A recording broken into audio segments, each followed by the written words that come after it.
पार कर लिया है उन्होंने, तो इस गाने के बारे में थोड़ा कुछ हमारी ऑडियंस को बताइए। आई एम रियली हैप्पी कि सबने इतना सारा प्यार दिया।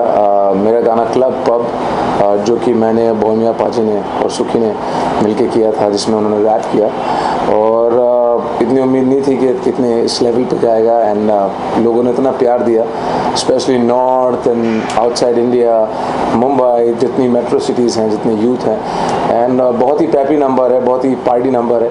एंड बिकॉज फिल्मी सॉन्ग नहीं था, अगर फिल्मी सॉन्ग होता तो पता नहीं कितने मिलियन जाते। तो it was a single and वो बिल्कुल जाकर बुल्स आई पे जाके गाना लगा। जी, इसके अलावा क्या प्रिपरेशन की थी अपने सॉन्ग को लेकर, क्योंकि सुखी पाजी थे, बोहेमिया जी थे, तो क्या प्रिपरेशन रही और कैसी ट्यूनिंग रही, कैसा बॉन्ड? ये गाना मैंने मेरे दोस्त है राम जी गुलाटी, वो जब ये गाना बना रहे थे तो हम साथ में बैठे और उन्होंने बोला अली तुम्हारी वोकल इस पे बहुत फिट बैठेगी और लेट्स डू दिस सॉन्ग। और जब मैंने गाना सुना क्लब हो पब हो विस्की का टब हो, तो मैंने बोला यार बहुत फनी सा, बहुत अच्छा पार्टी नंबर है। तो फिर हम लोगों ने इसको रिकॉर्ड किया तो मेरे दोस्त हैं प्रियांक सखूजा जो कि दिल्ली के होटेलियर हैं, उनको सुना, he said I really love this song यार, इसको करना चाहिए। And I am opening a new club pub call Tamasha, और तमाशा पे इसकी लॉन्चिंग करें। And Bohemia paaji was there and we all spoke and he loved the song, he said let's do it, I am gonna rap in this. तो उन्होंने rap किया और suddenly things shaped up and we shot the song in Delhi in Tamasha and then it's history. दो लाइनें, club हो या pub हो, whisky का टब हो, नशे में हम सब हो, वो ओ सोनी कुड़ी नाल हो, म्यूजिक की कमाल हो, फुल लाइट धमाल हो, वो ओ हम जो हो जाते हैं टल्ली होके घूमेंगे हम तो गली गली, अंबानी जैसा बाप हो, लियोनी जैसी साथ हो, एवरीबॉडी सिंग माय सॉन्ग, वो ओ। इसके अलावा कोई अपकमिंग प्रोजेक्ट्स आ रहे हैं? इसके अलावा मुझे एक दो रियलिटी शोज हैं जो ऑफर हुए हैं, बिकॉज रियलिटी से काफ़ी 1-1.5 साल का गैप हुआ है, तो मैं 2017 में रियलिटी शो भी करूँगा इंशाल्लाह। एंड मेरे 2 गाने आ रहे हैं, 3 गाने बल्कि, एक मेरा पुराना गाना है बेवफा वो रिलीज़ कर रहा हूँ, और फिर एक मेरा नया गाना है हबीबी फुल माशाल्लाह, which I shot and sang with Uzbekistan की सुपरस्टार हैं, उनके साथ में जरीना नाम है उनका। और एक गाना मैंने मुस्तफ़ा खान MK, बहुत ही टैलेंटेड यंग लड़का है, 10 साल का, अमेजिंग टैलेंट, जो हमने शूट किया दुबई में, इस पल को आओ जी ले ज़रा। तो these are the song wise music wise ये 3 गाने हैं जो आने वाले महीने में रिलीज़ करने वाला हूँ, और उसके बाद फिर रियलिटी है और फिर एक फीचर फिल्म की स्क्रिप्टिंग और प्लानिंग। सनी लियोनी के साथ भी प्रोजेक्ट प्लान किया जा रहा था, तो उसके बारे में कुछ बताइए। सनी लियोनी के साथ में मैंने गाना किया था ये इश्क, जो जी म्यूजिक के साथ में रिलीज़ हुआ, and it was a very nice and super hit number, ये इश्क मेरा है। एंड इंशाल्लाह फ्यूचर में भी उनके साथ में बहुत जल्दी कोलैबोरेशन भी करेंगे, अच्छा गाना अच्छे म्यूजिक के साथ, because Daniel Weber is a good friend of mine, तो we are thinking to do some new music as well. कैसा रहा एक्सपीरियंस सनी लियोनी के साथ? और सनी लियोनी के साथ कैसा एक्सपीरियंस रहा? बिल्कुल बहुत अच्छा एक्सपीरियंस था। She is a wonderful human, you know, Daniel is a very good friend, again a very talented guitarist. तो हम लोगों ने पहले गिटार पे गाना किया and then we shot the song in LA, Los Angeles में, हॉलीवुड स्टूडियो में हम लोगों ने वो गाना शूट किया था। And she is very professional, up to the mark and very talented, so it was a great experience. जी, इसके अलावा आपने रियलिटी शो की बात की, अभी रियलिटी शो चल रहा है बिग बॉस जी हाँ, 10, जी। तो उसके बारे में क्या कहेंगे आप, कैसा लगा आपको, कौन सा कंटेस्टेंट आपका सबसे फेवरेट कंटेस्टेंट रहा है? यार बिग बॉस तो is my life, because big boss से जो फेम मिला है वो तो दोहराया नहीं है कि मुझे जनता जनार्दन तक पहुँचाने वाला मेरा शो बिग बॉस था, and it's very close to me. इस बार इत्तेफाकन मैंने कुछ एपिसोड्स देखे बिग बॉस के, और मैंने देखा कंटेस्टेंट बहुत ज़बरदस्त थे, बस एक पागल बाबा उसमें आया हुआ था जिसने बहुत ही अति की, एंड आई थिंक उसने पूरी लाइन सब क्रॉस की, तो विच वॉज मेरे हिसाब से जो उसने किया, I think it was not up to the mark, and I think वो थोड़ा सा मेंटली डिस्टर्ब भी था। तो मेरे हिसाब से कभी कभी कास्टिंग में गलती हो जाती है, तो एंडामॉल या फिर कलर्स की टीम ने ये जो गलती की है ज़िंदगी भर पछताएंगे, कि जिस हिसाब से उसने घर में एक ऐसा गर्दंग मचाया कि अगर बिग बॉस के घर में मैं होता, इन कंटेस्टेंट की जगह अगर मैं होता, तो यू नो या तो मैं बाहर होता है या वो बाहर होता, बिकॉज बहुत ही नंगपना मचाया, विच वॉज लाइक एक फैमिली शो है, फैमिली शो को I have no words, but I didn't like the way he spoke. I didn't like the way he spoke about Salman भाई.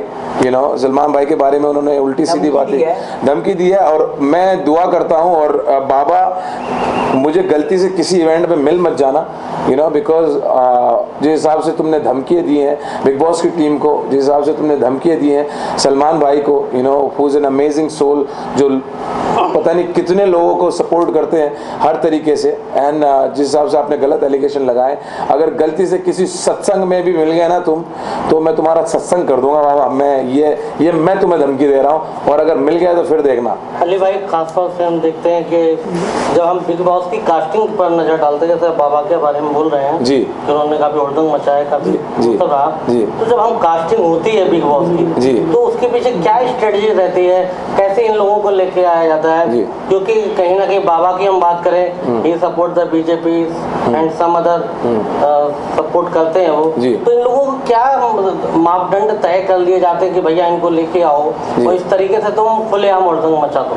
नहीं देखिए, कहीं ना कहीं भाई को भी धमकी दी उन्होंने कि हम फिनाले नहीं होने देंगे, तो इसको आप किस नजर से देखेंगे, क्या कहेंगे, इनको कुछ कहना चाहेंगे? जो देखिए रहा सवाल, ऐसे पता नहीं कितने बाबा नकली बाबा घूम रहे हैं, ये इनका कोई दीन धर्म तो होता नहीं है, ना ये हिंदू है ना मुसलमान है, सिख है ना ईसाई है, इनका दीन धर्म कुछ नहीं, इनका दीन धर्म पैसा है। रहा सवाल कास्टिंग का, जो बेचारे कास्टिंग वाले होते हैं वो सबसे एक एक करके मिलते हैं, उनके कैरेक्टर जो कैरेक्टर होता है उस कैरेक्टर को पढ़ा जाता है कि क्या कैरेक्टर है, किस लेवल पे क्या कर सकते हैं, फिर डॉक्टर्स आते हैं उनके मेंटल लेवल को चेक करते हैं, ठीक है। अब किसी के दिमागी तौर दिमाग के अंदर तो जा नहीं सकते कि भाई ये क्या करेगा क्या नहीं करेगा, ठीक है, वो अपने हिसाब से कास्टिंग करते हैं। लेकिन मुझे लगता है 10 सीजन में ये पहली बार बिकॉज आम जनता को लेके आए। अच्छा होता क्या था, पहले सेलिब्रिटीज आते थे, सेलिब्रिटीज में क्या होता है कि आप लोगों को इंडस्ट्री में रहना है तो आप लोगों को एक हद पता है कि हाँ भाई ये मेरी हद है, मैं इस हद से आगे नहीं जाऊंगा, या मेरी इतनी हद है, तो इंसान अपनी एक हद के दायरे में रहता है। इस बार आम आदमी आए तो आम आदमियों को भी अपनी हद का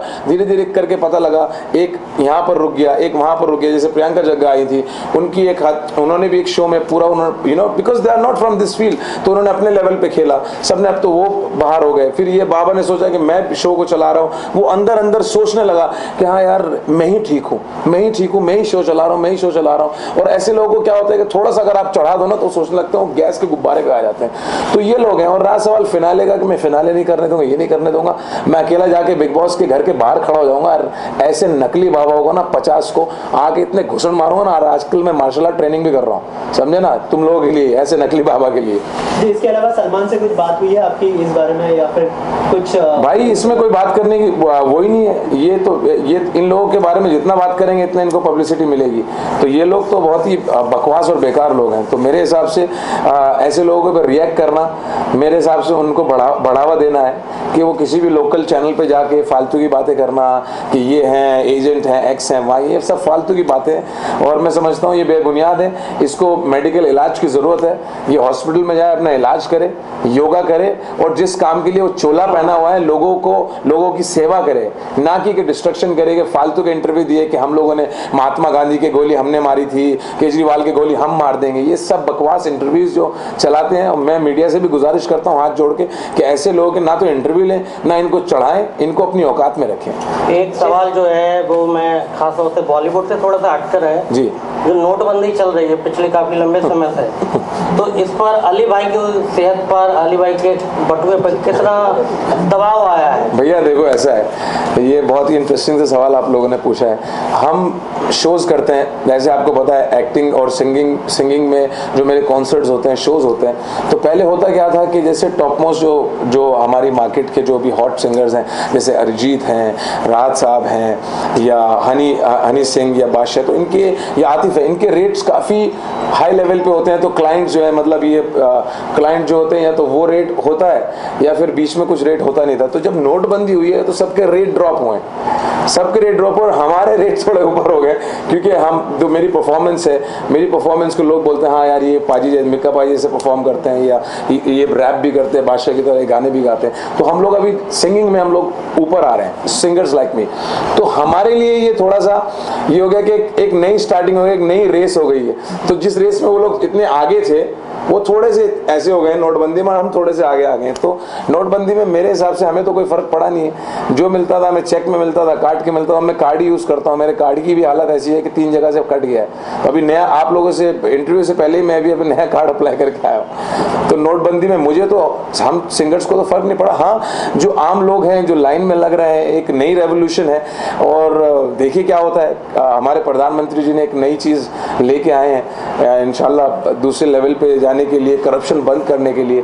तो आई थिंक हम सबको सपोर्ट करना चाहिए। हर कंट्रीज में आप शो करते हैं, अब तक की बेस्ट कंट्री कौन सी है जिसमें आपने सबसे ज़्यादा एंजॉय किया शो करना? यार अभी मैं क्रिसमस का शो करने लंदन में गया था। वैमली मैंने परफॉर्म किया। वहाँ पर मेरे ऑर्गेनाइज़र थे शिव, उन्होंने बहुत अच्छे से हमारा ध्यान रखा। तो वहाँ पर वैमली में हमने परफॉर्म किया। वहाँ पर जो लोग थे, जो हमारे इंडियंस गए हुए थे, जो हमारे पंजाब से लोग गए हुए थे, तो मुझे ऐसा लगा कि मेरे पिंड के सारे लोग इकट्ठे हो गए और परफॉर्म कर रहे हैं, सीटियाँ बजा रहे हैं, बिल्कुल वही देसी दिल्ली वाला स्टाइल वहाँ पर आया। बहुत इंजॉय किया मैंने।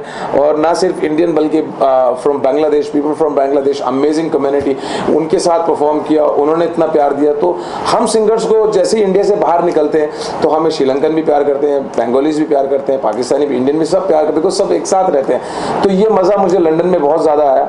एंड आई फेल्ट दैट वो जो एक स्टारडम की वो एक बड़े अरेना में आप परफॉर्म कर रहे हो, तो बहुत ज़्यादा मज़ा आया। उसके बाद फिर मेरा न्यू ईयर था नेपाल, काठमांडू में। नेपाल में मैं शॉक हो गया। लोग मुझे जानते हैं, वहाँ बिग बॉस देखते हैं। तो इतना प्यार मिला हम लोगों ने। क्राउन प्लाजा में मैंने परफॉर्म किया, I was the only singer. तो मज़ा तो आता ही है और लोगों से प्यार मिलता है। तो जहाँ से प्यार मिलता है वहाँ से एंजॉय करते ही हैं। इसके अलावा सिंगल्स का ज़माना चल पड़ा है, लोग पुराने गानों को रिक्रिएट कर रहे हैं। तो ऐसा कोई गाना है ज़हन में जिसको आप रिक्रिएट करना चाहेंगे पुराने गानों में से? यार अभी वो, हाँ, सोचा तो हुआ है, because I am hardcore Rafi साहब फ़ैन एंड उनको सुन के ही मैं सिंगर बनाऊँ। तो इंशाल्लाह कोई रफ़ी साहब का कोई अच्छा सा गाना, 2-3 गाने मैंने सोचे।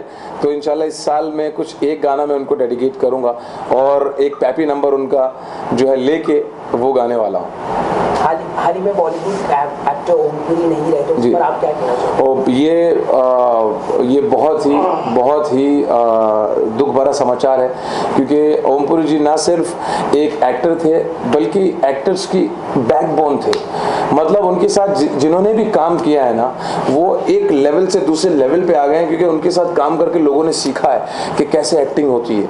वो इतने नेचुरल एक्टर थे कि आप उनको कोई भी किरदार आप दे दें, उन्होंने एक मार्क बनाया। तो मैं नहीं समझता कि इस लाइफ में बॉलीवुड में उस मार्क को कोई तोड़ सकता है। इस हिसाब से उन्होंने एक्टिंग की और ये बॉलीवुड के लिए बहुत बड़ा झटका है, बहुत बड़ा झटका है। I am really sad about that. खासतौर से मीडिया में छन की जो खबरें आ रही हैं, चाहे टीवी चैनल है, चाहे न्यूज़पेपर है, कि ओमपुरी जी की मृत्यु के बाद उनके ऊपर कहीं ना कहीं बिखरा रिपोर्ट भी उनकी देखी जा रही है जी। कहीं ना कहीं कहा जा रहा है कि उनके ऊपर कहीं ना कहीं प्रहार किया गया है, चाहे घर में चाहे घर से बाहर। भाई इसके तो आप क्या कहेंगे इसको?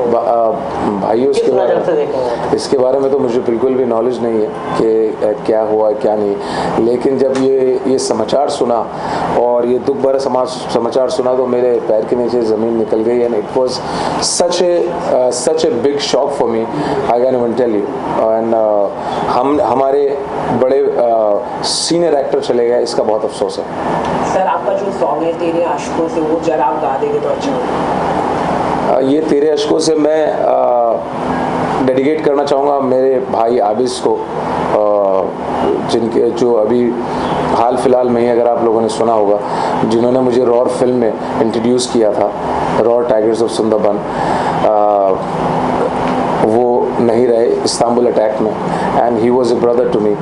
और उनका भी मुझे बहुत बड़ा सदमा है, because he was like a family to me. हम लोग बहुत सारी चीज़ें प्लान कर रहे थे। तो ये गाना मैं आबिस भाई के लिए गाना चाहूँगा। तेरे अश्कों से मुझ पर असर अब तो होता है, ये बात जान ले, पत्थर दिल भी रोता है, गुजरे पलों के संग सफर अब तो होता है, आ मेरी जिंदगी में आ मेरी जिंदगी में आ। गिरे हाँ ये तो आसमान